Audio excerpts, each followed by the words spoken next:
season for Clive Cox, and she went up a total of £20 in the handicap. She is also a course and distance winner, and it will just be interesting to see how she gets on. But let's head up to Alan Howes. And they're off. Racing away for the Unibet 3 Uniboosts a day handicap stakes, a London Miles Series qualifier. Proclaimer has broken best of all leads in that mauve jacket from Stately Home, Tricolor, and toward the inside is Brains. Couple of lengths away to Fantasy Believer as they work through the opening furlong and a half now. Spirit of the Bay back towards the midfield sit with Handle. Further behind to Seventh Kingdom, Buxted 2, and Enough Already is at the back of the field. They travel on down the far side then, and out in front Proclaimer, with now going up into second Grania. A length and a half away to Stately Home, the grey in third. Fantasy Believers next, and then came Brains with on the inside Tricolor with Spirit of the Bay next in the lineup. Handles a further 3 lengths behind that runner as they begin to head the way back towards home and the final half a mile of the journey. Through halfway then, Proclaimer and Oisin McSweeney lead from Grania in second, Stately Home in third. Fantasy Believer back in fourth, and then Brains and Spirit of the Bay and Tricolor ahead of Handle, Buxted 2, Seventh Kingdom, and Enough Already the back marker out the top of the home straight. The gallop still being set by Proclaimer, leads a length and a half over Stately Home in second. Grania now ridden for more. Purple and yellow moving up is Fantasy Believer. To the inside in the red and black, Brains is trying to come into it. Then Spirit of the Bay and Tricolor who's running on. They're racing inside the final furlong and a half, and it's still Proclaimer. Proclaimer leads over Stately Home, Fantasy Believer. Spirit of the Bay beginning to get rolling. Then Brains the far side, and next is Tricolor. It's Proclaimer just in front from Stately Home. Fantasy Believer between the pair of them. A three-way go at the line. Fantasy Believer, Proclaimer and Stately Home. It's tight. Right in behind Spirit of the Bay, then Tricolor and Brains.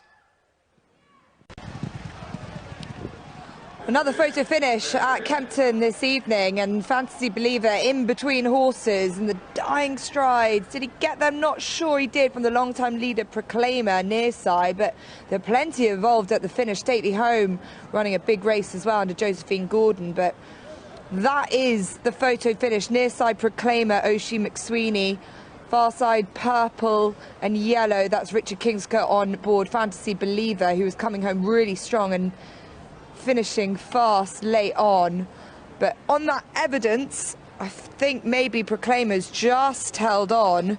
And if he has, the result of the photo finish for first place. We're getting the photo finish result now. Number 8, Proclaimer. First is number 8, Proclaimer. Wins again for Julie Camacho and the owners group, returning at 4-1. Oisin McSweeney partnering this horse again. He did plenty of really good work late on. He set this race up really nicely for some of the challenges in behind, and plenty were coming to him, including Spirit of the Bay and the white cap. She possibly just might have needed this race on her first start at 4, but we can see Fantasy Believer in behind under Richard Kingscote doing lots of good late work late on and coming through horses. Stately Home on his far side. You've got Brains as well, who's on using that far rail, but Proclaimer asked just to keep his head out in front, and he's really brave.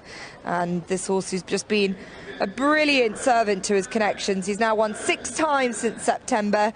He won only 3 weeks ago over course and distance. That form was working out well, Tom. And he's just a really likeable and consistent type. But I imagine that the Ed Walker team will be very encouraged by Fantasy Believer on his first start for their yard. Indeed, and both horses at the front of the market come to the fore. Proclaimer winning again, a £3 higher mark, Steve, not proving a hindrance.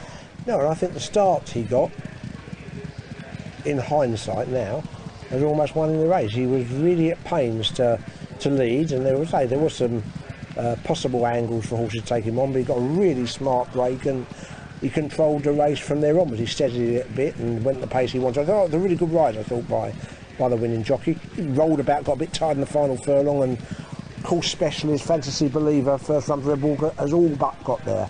But I thought it was a fine ride by the jockey. Yeah, I did too, actually. You said the run of things from the front, and a good run too from